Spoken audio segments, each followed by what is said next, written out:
नमस्कार दोस्तों, कैसे हो आप सभी। तो आइए आज हम बात करने वाले हैं पीटीटी एग्जाम 2024 के लिए सामान्य ज्ञान का ये पूरा 50 प्रश्नों का मॉडल पेपर।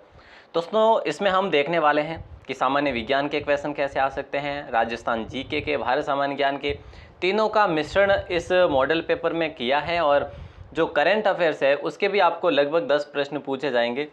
तो यूँ समझिए मैंने कुछ भारत सामान्य ज्ञान के 5 क्वेश्चन एक्स्ट्रा करे और राजस्थान जीके के एक्स्ट्रा करे। तो आपको ये करंट अफेयर्स भी पढ़ना है ना। करंट अफेयर इसमें ऐड है नहीं, अलग से आपको क्लासेस करवा दी जाएगी। तो आप इस मॉडल पेपर को पूरा जरूर देखें, जीके सेक्शन का। और आप सभी को विदित कि 9 जून को आपका पेपर है और 50 में से आज अगर आप 35 प्रश्न सही कर लेते हैं तो मैं मानूंगा कि आपकी तैयारी बेहतर है। और आपको अगर पीडीएफ की आवश्यकता रहे, यानी नोट्स की आवश्यकता रहे, तो आप हमारे वेबसाइट को विजिट कर सकते हैं rajasthanclasses.in को। यहाँ आपको फ्री ऑफ कॉस्ट जो है पीडीएफ मिल जाएगी। ठीक है, ओके। आज का पहला सवाल कुछ इस प्रकार से होने वाला है और पूछा जा रहा है कि बोरुंदा लोक कला संस्थान कहाँ पे अवस्थित है। तो दोस्तों बोरुंदा लोक कला संस्थान जो है ना, ये जोधपुर में स्थित है। कोमल कोठारी और विजयदान देथा, कोमल कोठारी और विजयदान देथा के द्वारा बनवाया गया था ये, इसकी स्थापना। एक दोस्तों भारतीय लोक कला मंडल आपने पढ़ा होगा, भारतीय लोक कला मंडल है ना, भारतीय लोक कला मंडल। ये कहाँ पे आप कहेंगे सर, ये तो उदयपुर में नहीं है क्या? हाँ जी, उदयपुर में। तो वहाँ पे जो है उसको उसकी स्थापना किसने करवाई थी? तो देवीलाल सामर ने करवाई थी, देवीलाल सामर ने। 2 प्रश्न ये बनते हैं, एक तो देवीलाल सामर वाला भारतीय लोक कला मंडल से संबंधित, और एक बनता है कि विजयदान देथा ने किस कला की स्थापना करी थी? बोरुंदा लोक कला की। ठीक है, ये बातें ध्यान रखना दोस्तों। और अगला सवाल आपकी स्क्रीन पर है कि 22 जनवरी 1987 को नए संभाग का गठन किया गया था। वो संभाग था अजमेर। और बात करें 7वें संभाग की, तो 7वां संभाग 2005 में बनाया गया था। ठीक है, अगला सवाल देखिएगा, पूछा क्या जा रहा है, किसी गैस में उत्पन्न ध्वनि तरंग होती है, किसी गैस में उत्पन्न ध्वनि तरंग सदैव होती है, वो अनुदैर्ध्य होती है दोस्तों, अनुदैर्ध्य। ठीक है, तो ऑप्शन ए आप सभी का सही आंसर हो जाएगा। और अगला सवाल है, क्षेत्रफल की दृष्टि से सबसे बड़ा जो संभाग है ना वो कौन सा? 2011 की जनगणना के अनुसार हम बात कर रहे हैं। ठीक है, और जोधपुर को लॉक करेंगे। हालांकि क्षेत्रफल दे रखा है तो फिर जनगणना वाली बात भी ना हो, पर ऑप्शन सी को लॉक करेंगे, जोधपुर। अगला सवाल है, प्रति इकाई क्षेत्रफल पर लगाने वाले बल को क्या कहा जाता है? प्रति इकाई क्षेत्रफल लगाने वाले बल को क्या कहा जाता है दोस्तों? दबाव कहा जाता है। और दबाव की इकाई जो है वो क्या होती है? न्यूटन प्रति वर्ग मीटर होती है। और दबाव एक कैसी राशि है? अदिश राशि है, ये भी आपको याद रखना है। माल खेराड़ और खेराड़ क्षेत्र जो है ना, ये क्या कहलाता है दोस्तों? याद रखना, टोंक और भीलवाड़ा। टोंक व भीलवाड़ा को लॉक करेंगे, ऑप्शन ए को लॉक कर देंगे। ऑप्शन ए आपका सही आंसर होगा। सुमेलित कीजिए तथा नीचे दिए गए कूट से सही उत्तर चुनिए। दरबारी कवि एवं राजा की बात करें दोस्तों, अमीर खुसरो जो है ना, ये अलाउद्दीन खिलजी के समय थे, तो चौथा आएगा पहले में। कालिदास की बात करें, हरिशेन की बात करें, बाण भट्ट की बात करें, बाण भट्ट जो थे ना ये हर्षवर्धन के समय थे, तो 4 में 3 आएगा। 4 में 3 यहाँ पे आ रहा है और आगे 4 आ रहा है, तो ऑप्शन बी को लॉक कर दो। बाकी अगर आपको पता नहीं है तो भी कोई बात नहीं।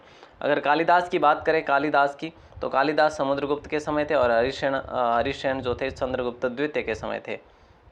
सॉरी, ये हरिशेन जो थे, देखो 3 है ना, हरिशेन जो थे आपके समुद्रगुप्त के समय, ठीक बात है। और कालिदास चंद्रगुप्त द्वितीय के समय थे, ऐसा था। ओके दोस्तों, अगला सवाल देखिए, पूछा जाए राजस्थान लोक सेवा गारंटी अधिनियम कब लागू किया गया? तो राजस्थान लोक सेवा गारंटी अधिनियम जो है लागू किया गया, ऑप्शन ए को लॉक करेंगे। 14 नवंबर 2011 को लागू किया गया, जारी किया गया। अगला सवाल देखिए, महाराजा अजीत सिंह ने अपनी पुत्री इंद्र कुंवरी का विवाह किस मुगल शासक से करवाया? महाराजा अजीत सिंह ने अपनी पुत्री इंद्र कुंवरी का विवाह किस मुगल शासक से करवाया था? तो फर्रुख शेर से करवाया था। किससे? फर्रुख शेर से, यानी ऑप्शन सी को आप लोग लॉक कर देंगे। और अगला सवाल देखिए, खुमान रासो किसकी रचना है? देखिए दोस्तों, खुमान रासो जो है किसकी रचना है? ऐसा प्रश्न बन जाए तो दलपत विजय की रचना है, यानी कि ऑप्शन ए आप सभी का करेक्ट आंसर होगा, सही आंसर होगा। दलपत विजय में किसका वर्णन देखने को मिलता है? तो मेवाड़ शासकों का वर्णन देखने को मिलता है।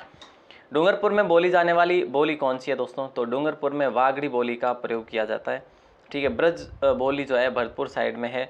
ठीक है, और मालवी बोली जो है ये झालावाड़ और उस साइड में है। मेवाड़ी बोली उदयपुर में, सभी को पता है। राज्यपाल अपना त्याग पत्र किसे सौंपते हैं? देखिए दोस्तों, राज्यपाल वैसे आप सभी को पता है 154 की बात करें तो कार्यपालिका की सारी शक्तियां राज्यपाल में निहित होती है, ये हम इसमें पढ़ते हैं, है ना। और अगर हम बात करें दोस्तों तो देखो पद की बात करें, है ना, राज्यपाल पद की, कि भाई राज्यपाल का पद जो है ये त्याग पत्र किसे प्रदान करता है, तो ये राष्ट्रपति को करता है। ऑप्शन सी आप सभी का सही आंसर होगा। अगला सवाल है, सर्वाधिक दशक वृद्धि दर वाला संभाग कौन सा है, तो ये जनसंख्या पर आधारित है, 2011 की जनसंख्या आंकड़ों पर आधारित है। जोधपुर को लॉक कर देंगे आप लोग। अगला सवाल देखिएगा क्या पूछा जा रहा है कि लावा ठिकाने को जयपुर रियासत में कब शामिल किया गया, तो इसका आंसर आपको देना है दोस्तों। तो जुलाई 1948 को लॉक करेंगे, जुलाई 1948 को लॉक कर देंगे, ऑप्शन बी को। और अगला सवाल आपकी स्क्रीन पर है, निम्नांकित में से किस विदेशी यात्री ने गुर्जर प्रतिहार राजवंश की सैन्य शक्ति एवं समृद्धि का उल्लेख किया, तो दोस्तों याद रखना सुलेमान को लॉक कर देंगे, ऑप्शन बी को। ये इंपॉर्टेंट सवाल है, ऑप्शन बी आप सभी का करेक्ट आंसर हो जाएगा। और अगला सवाल आपकी स्क्रीन पर है, सुलेमान को लॉक करा। उज्जैन का प्राचीन काल में क्या नाम था, देखिए दोस्तों उज्जैन का प्राचीन काल में क्या नाम था, तो याद रखना अवंतिका था, अवंतिका को लॉक करेंगे, ऑप्शन ए आप सभी का सही आंसर होगा। अगला सवाल है, एलोरा के गुहा मंदिर किससे संबंधित है, एलोरा का गुहा मंदिर हिंदू धर्म से संबंधित भी है, बौद्ध धर्म से भी है और जैन धर्म से भी है, तो हम बात करेंगे ऑप्शन डी के साथ में। देखिए एलोरा हो गया, एलिफेंटा हो गया, अजंता हो गया, है ना, ये सारी जो गुफाएं हैं दोस्तों, ये आपकी गुफाएं जो है किसी न किसी धर्म से संबंधित है, ठीक है, ऐसा आपको याद रखना है। और अगला सवाल आपकी स्क्रीन पर है, क्या पूछा जा रहा है, दूध सागर जलप्रपात जो है ना ये कहाँ पे अवस्थित है, दूध सागर जलप्रपात आपके गोवा में स्थित है दोस्तों, ऑप्शन ए को लॉक कर देंगे, दूध सागर जलप्रपात, ऑप्शन ए को लॉक किया आपने, ठीक है, बिल्कुल क्लियर है। अगला सवाल है, इनमें से कौन सा कार्य सचिवालय द्वारा किया जाता है, सचिवालय के द्वारा किया जाने वाला कार्य जो है ना वो कौन सा है, तो याद रखना नीति निर्माण वाला है, ऑप्शन ए को आप लोग लॉक कर देंगे। बाकी वित्तीय नियंत्रण इनका काम नहीं है, शिक्षा वाला भी इनका काम नहीं है। राजस्थान तापमान की दृष्टि से किस जलवायु कटिबंध में आता है, तापमान की दृष्टि से राजस्थान उष्ण और शीतोष्ण कटिबंध में आता है, जो कि भारत भी इसी जलवायु में आता है। कर्क रेखा की बात तो होती है, और मकर रेखा की, और मकर रेखा से ऊपर का अलग है और नीचे के भाग को अपन अलग भाग में बांटते हैं।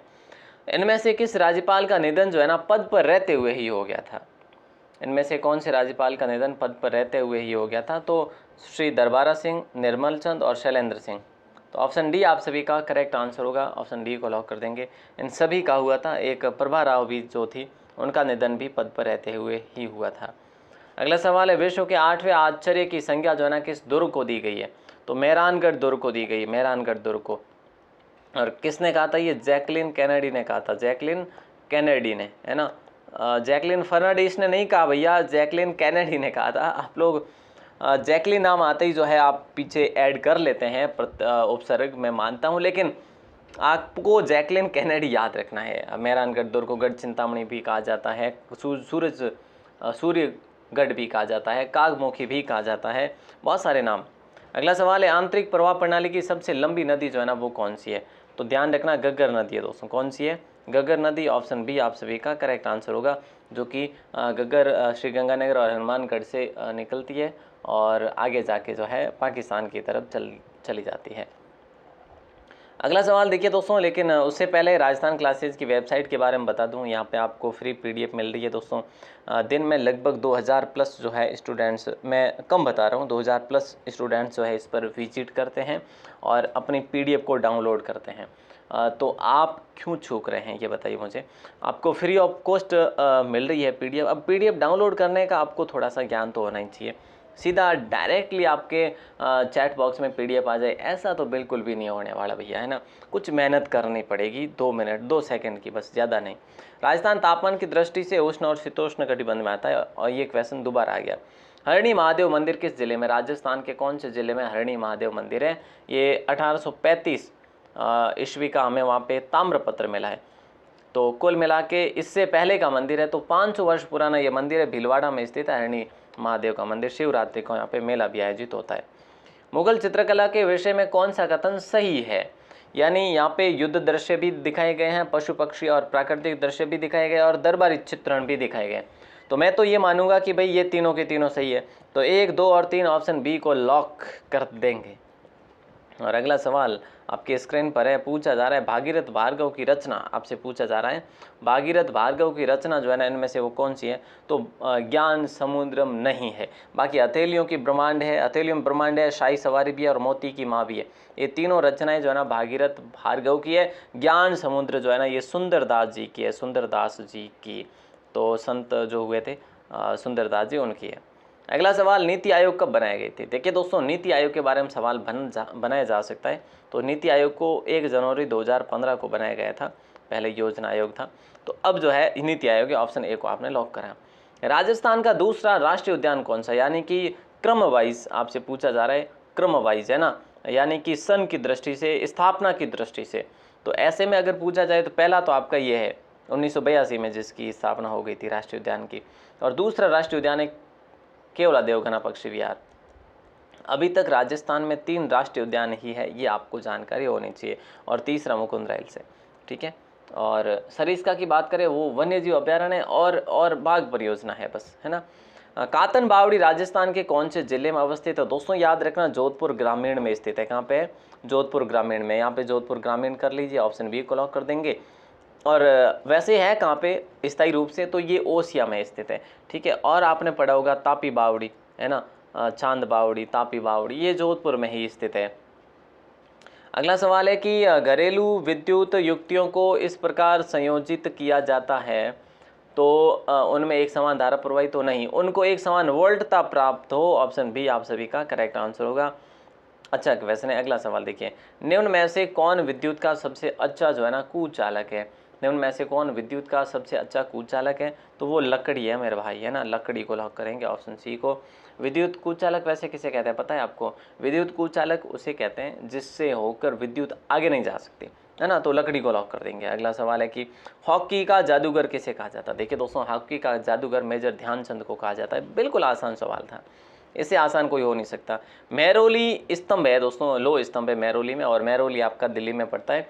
किस शासक के विषय में जानकारी हमें देखने को मिलती है? विक्रमादित्य के बारे में। विक्रमादित्य को लॉक करेंगे, गुप्त शासक की बात हो रही है दोस्तों।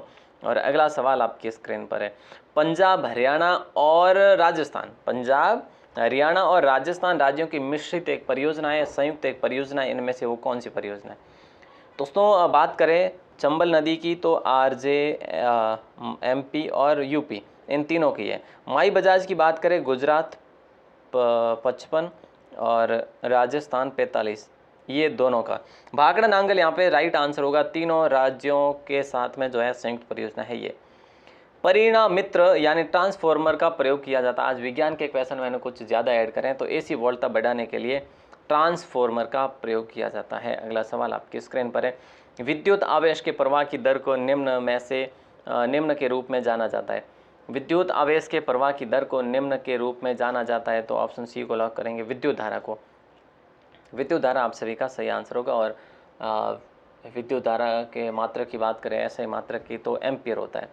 प्रतिरोध का मात्रक है दोस्तों, प्रतिरोध का मात्रक है ओम, ठीक है। एम्पियर किसका है? एम्पियर जो है विद्युत धारा का है, ठीक है। अगला सवाल है देखिए कि सांबर झील में गिरने वाली नदी या नदियाँ कौन सी है? मेंढा नदी, कांतली नदी, खंडेला, रूपनगढ़। देखिए दोस्तों, रूपनगढ़ हमने पढ़ा है, मेंढा भी हमने पढ़ा। 1 और 4 तो 101% भी होंगे, तो 1 4 यहाँ भी है, यहाँ भी है, यहाँ भी है, यहाँ भी है। अब बताओ साहब, ये नहीं होगा और ये भी नहीं होगा। अब कांतली नदी का आपको पता है कि ये शेखावाटी क्षेत्र में है और खंडेला इस साइड नहीं है, तो फिर है जो 1 3 4 को लॉक करेंगे, ऑप्शन सी अब सभी का सही आंसर हो जाएगा। नील कृषकों की दुर्दशा पर लिखी गई एक पुस्तक जिसका नाम है नील दर्पण के लेखक जो है ना वो कौन है? तो दोस्तों दीन बंधु मित्र, दीन बंधु मित्र इसके लेखक है। अगला सवाल आपके स्क्रीन पर है कि हल्दी घाटी युद्ध से संबंधित गलत युग्म क्या है? हल्दी घाटी युद्ध से संबंधित गलत युग्म आपसे पूछा जा रहा है और राइट आंसर आप सभी का हो जाएगा, अबुल फजल को लॉक करेंगे। कैसे? गोपीनाथ शर्मा ने अनिर्णायक युद्ध कहा था हल्दी घाटी युद्ध को, और कर्नल जेम्स टॉड ने मेवाड़ की थर्मोपोली कहा था, ठीक है, और बदायूनी ने गोगुंदा का युद्ध कहा था, ठीक है साहब। ओके, तो मैंने आपको कई बात बताया कि अगर जेम्स टॉड है, इंग्लिश सर है ये, तो फिर वेमार्ट की थर्मोपोल शब्द भी इंग्लिश आ रहा है, तो ऐसे याद रखेंगे। बद्दा यूनी गोगुंदा, दा से दा को याद रखेंगे, बस ऐसे आपको याद रखना। अबुल फजल ने कहा था खमनौर का युद्ध, खमनौर का युद्ध, खमनौर का युद्ध, ठीक है। तो ये बात आपको अबुल फजल की ध्यान रखनी है, बाकी सब कुछ ठीक है। अगला सवाल है कि एक रंगीन टेलीविज़न निम्न 3 आधारभूत रंगों के मिश्रण से बनता है। ये जो है लाल नीला नारंगी, नहीं साहब, लाल हरा नीला, ऑप्शन बी को लॉक करेंगे। वैसे इसको प्राथमिक रंग कहा गया है, हालांकि प्रकाश में 7 रंग होते हैं, बट ये जो है प्राथमिक रंग थे। निम्न में ऐसे किसका शिखर द्रविड़ शैली में बना हुआ है? द्रविड़ शैली में बना हुआ शिखर है वो है ग्वालियर का तेली मंदिर, जो कि आपका एमपी में पड़ता है। कहाँ पे? एमपी में। ऑप्शन ए को आप सभी लोग लॉक कर देंगे। और अगला सवाल आपकी स्क्रीन पर दे रहा हूँ। किसने कहा था कि तुम मुझे खून दो मैं तुम्हें आज़ादी दूंगा? ये नारा दोस्तों, ऐसा नारा आपके एग्जाम में एक सवाल बन सकता है। सुभाष चंद्र बोस ने कहा था तुम मुझे खून दो मैं तुम्हें आज़ादी दूंगा। अगला सवाल, गायक की ध्रुपद शैली का आरंभ किसने करा था? ध्रुपद शैली दोस्तों किसकी शैली है? गाय की शैली है। तो इसका करा था तानसेन या मान सिंह तोमर या फिर अमीर खुसरो, बताओ। आप कहेंगे सर मान सिंह तोमर को लॉक कर देंगे। अच्छा सवाल था। और अगला सवाल है, प्रोपेन के अणु में सीसी बंधों से अनुपात है? प्रोपेन के अणु में सीसी बंधों से अनुपात है। तो राइट आंसर आप सभी का हो जाएगा 1:4, 1:4, यानी ऑप्शन ए को लॉक कर देंगे। अगला सवाल है कि भोजन में कौन से विटामिन की कमी से बेरी बेरी हो जाता है? भोजन में कौन से विटामिन की कमी से बेरी बेरी हो जाता है? तो ऑप्शन बी सी को लॉक करेंगे, B1 की कमी से। और अगला सवाल आपके स्क्रीन पर है, निम्न में ऐसे गलत युग्म आपको चुनना है, बताइए क्या होगा गलत युग्म?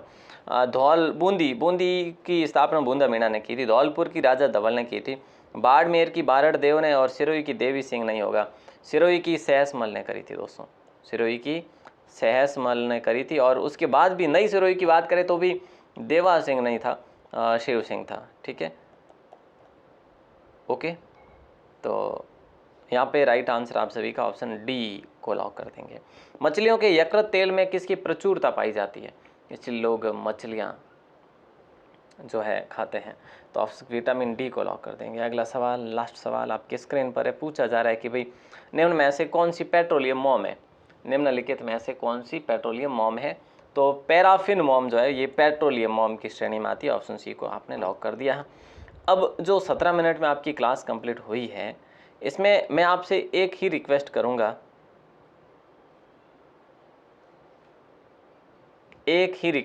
क्या करूंगा कि आपके कितने प्रश्न सही हुए हैं। देखो, एक तो आप 50 में से हमें क्वेश्चन बताएं कि आपके कितने सही हुए हैं, और दूसरी रिक्वेस्ट ये रहेगी, ये खास नहीं है लेकिन आपको ज़रूरत हो तो, है ना, ज़रूरत हो तो, क्योंकि PDF नोट्स की ज़रूरत लगभग सभी को पड़ेगी।